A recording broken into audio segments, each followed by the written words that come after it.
Have you ever wondered why, even with apparent freedom, you still feel trapped? Nietzsche said that the worst prison is the one you don't see, and that is exactly what modern pleasure has become.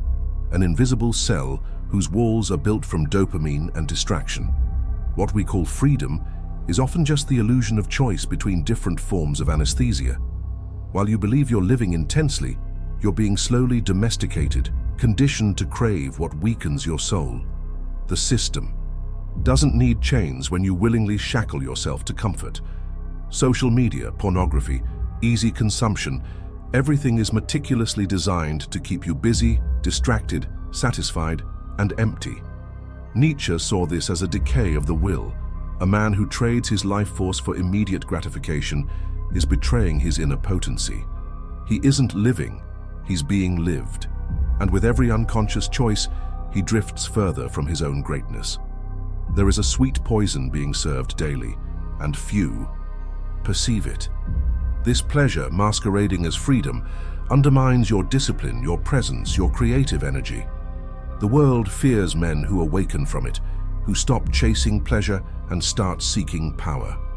Nietzsche called them free spirits, not because they do whatever they want, but because they have learned to master their impulses. These are the men who become dangerous to the system. They are not enslaved by their desires. They transmute them. And this is where everything changes. You don't have to reject desire, you must master it. The energy you waste today can be redirected. It can become discipline, clarity, focus. It can forge a new path, silent but unbreakable. Few succeed, but those who do become unstoppable. It's time to choose. Keep feeding the invisible prison, or awaken to the transmutation Nietzsche envisioned. If you're ready for this transformation, the journey begins now, and there's no turning back. Do you really believe that all this easy access to pleasure is a triumph of civilization? Nietzsche would say the opposite. To him, when a society begins to value comfort more than greatness, it is sick. The modern system, with its screens, stimuli, and instant rewards, is not interested in your evolution. It is interested in your obedience. The more you surrender to pleasure, the less strength you have to question, to resist, or to create something real. Constant pleasure is not freedom. It is distraction. And every distraction has a hidden purpose: to keep you from facing the void. When you're distracted, you don't think, you don't feel, you don't confront, and most importantly, you don't transform. That's why everything around you is designed to be comfortable, addictive, and easy. Nietzsche warned that men become weak when they forget the inner struggle, the creative tension that forges character. A man domesticated by pleasure is predictable, harmless, and easy to control. This weakness isn't just physical, it's existential. It seeps into how you wake up, how you speak, how you think, or stop thinking. Have you noticed how your willpower fades when you're surrounded by easy stimuli? How hard it is to stay focused when everything around you begs for immediate gratification?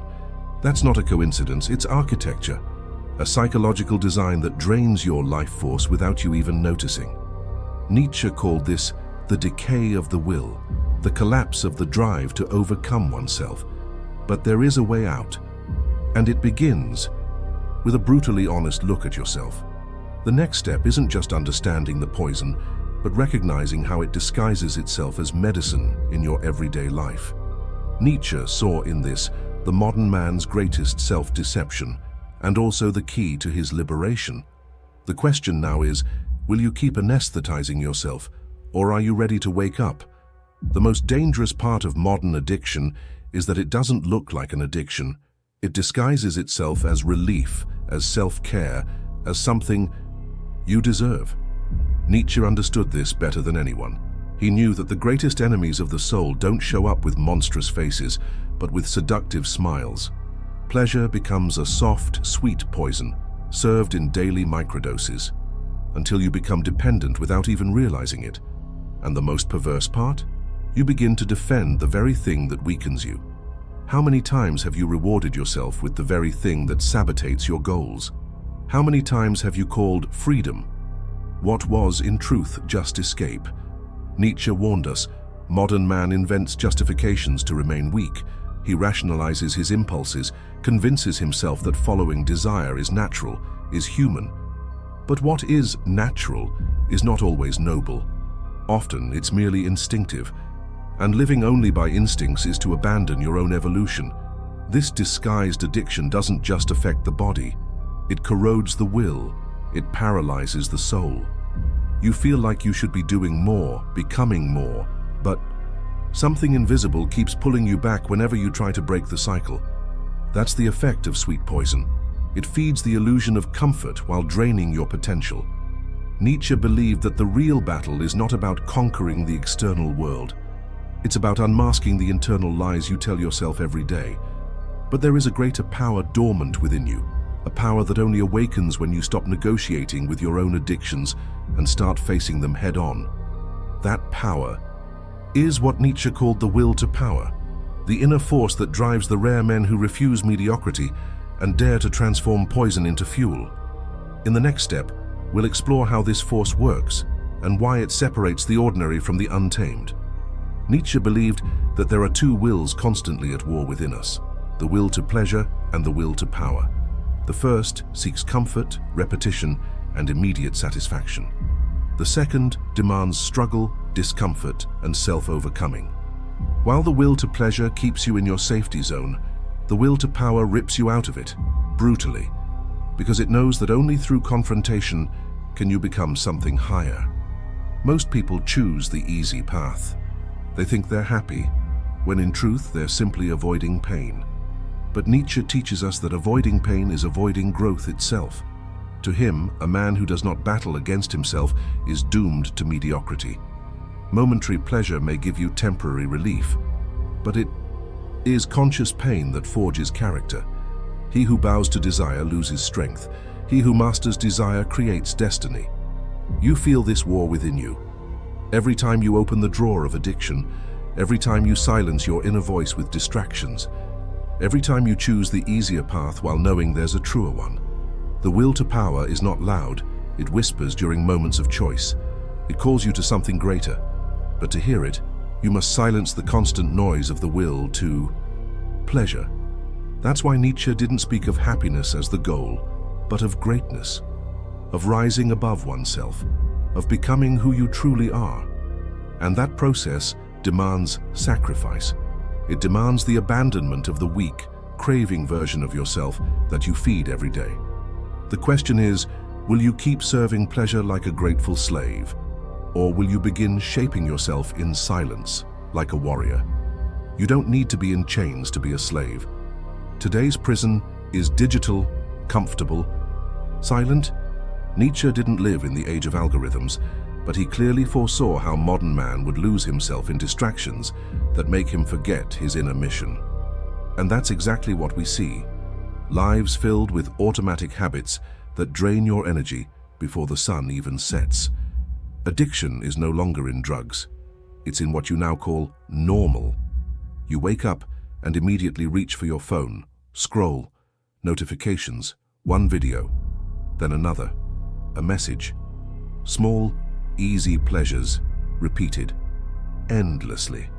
It seems harmless, but it's draining your willpower. Nietzsche would have called this the annihilation of the soul by tiny doses, a slow, voluntary death. Your routine was designed to keep you comfortable, and comfort always comes before surrender. The man who does not fight for his mind loses it. And the cruelest part is, you don't even notice. That feeling of constant fatigue, lack of focus, anxiety, apathy, it's all a sign that your vital energy is being drained, not by something grand, but by 1,000 small concessions. Concessions disguised as rest, but in reality, they're carefully normalized addictions. Nietzsche understood, what a man repeats, he becomes. And empty repetition turns kings into servants. The truth is harsh, but it sets you free. Either you break your routine or it breaks you. The system is betting you won't notice, that you'll keep surrendering to the sweet poison of the everyday, smiling while collapsing on the inside. But there is a kind of man who starts to see, who looks at all of this with silent contempt and chooses to rise. And that man, Nietzsche knew, is feared. Nietzsche believed that the true threat to the world's order was not the loud rebel, but the silent man, the one who transcends his own impulses. This man doesn't seek approval, doesn't bow to convenience, doesn't get addicted to comfort. He watches the chaos around him and stands firm. While everyone else is swept away by waves of stimulus and distraction, he quietly builds an inner empire. And that is precisely why he is feared. The current system is not designed to deal with men like this, men who don't buy what they don't need, who don't numb themselves with entertainment, who don't depend on anyone's validation. These men are dangerous because they are uncontrollable, they are unpredictable. A truly disciplined man is not just someone who follows rules. He is someone who creates his own rules and lives by them no matter the cost. This kind of man makes others uncomfortable. He becomes a mirror for their weakness.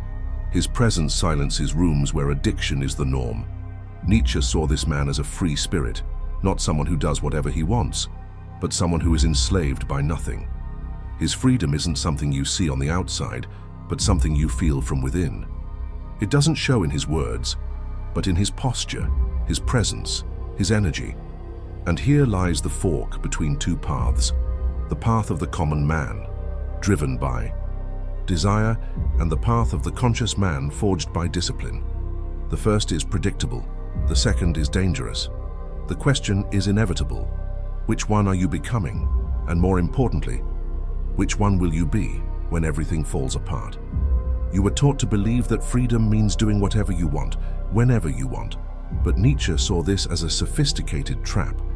To him, the man who does everything he desires is not free. He's a slave with invisible chains. He is dragged by his own instincts, controlled by his cravings, manipulated by stimuli. True freedom, Nietzsche said, is not doing what you want. It's wanting what you have consciously chosen. The so-called free spirit in Nietzsche's philosophy is not the reckless hedonist. It is the man who has learned to govern himself, even in the face of chaos, temptation, and the constant offer of escape. This man does not live for pleasure, he lives for meaning. He knows that his strongest desires can also be his most dangerous enemies, and so he watches them, understands them, and transforms them into focused energy. He is free because he chooses his path, even when it hurts. Freedom without consciousness is merely disorder, and inner disorder leads to emptiness. Nietzsche saw this in those who chase the idea of living intensely, when in truth they're just running away from themselves. That's why the true free spirit is not the one who chases pleasure, but the one who has learned to say no. No to excess, no to distraction, no to addiction, because he understands that every true no is in fact a yes to his own greatness. And it is this yes that begins to change everything. When you stop acting as a servant to your desires, a new space opens, the space of inner power, and within it lies a silent fire, ready to be cultivated, a raw ancestral force that needs no external validation. This power is waiting for you, but it can only be awakened by those who dare to face themselves fully and transform desire into discipline. How many times have you called happiness what was really just anesthesia? How many times have you felt lost inside but smiled on the outside just to keep up appearances? Nietzsche knew the modern human, in denying their pain, creates a mask of happiness, but behind it lies the suffering of a silenced soul. We are slowly destroying ourselves, calling addiction pleasure and alienation freedom. Society taught us to run from all discomfort. Every silence is instantly filled with noise, every emptiness with consumption, every unease with stimulation. You rarely look deeply within, perhaps because you're afraid of what you'll find. Nietzsche didn't see this as a flaw, but as a danger. The danger of living your entire life in circles, running from your own truth, convinced you're enjoying life. But the body knows. The soul knows. There is a silent exhaustion setting in, a sense that something essential has been lost. Waking up without purpose, chasing pleasure without ever feeling fulfillment, repeating habits like someone being operated remotely. Nietzsche would say, this isn't living, it's slowly dying day by day without making a sound. The artificial happiness you've been taught to cultivate may be killing the one thing that could truly set you free, your will. But if this destruction is invisible, it's also reversible. The first step is to stop lying to yourself, to admit that you're addicted, not to drugs, but to distraction, to comfort, to escape.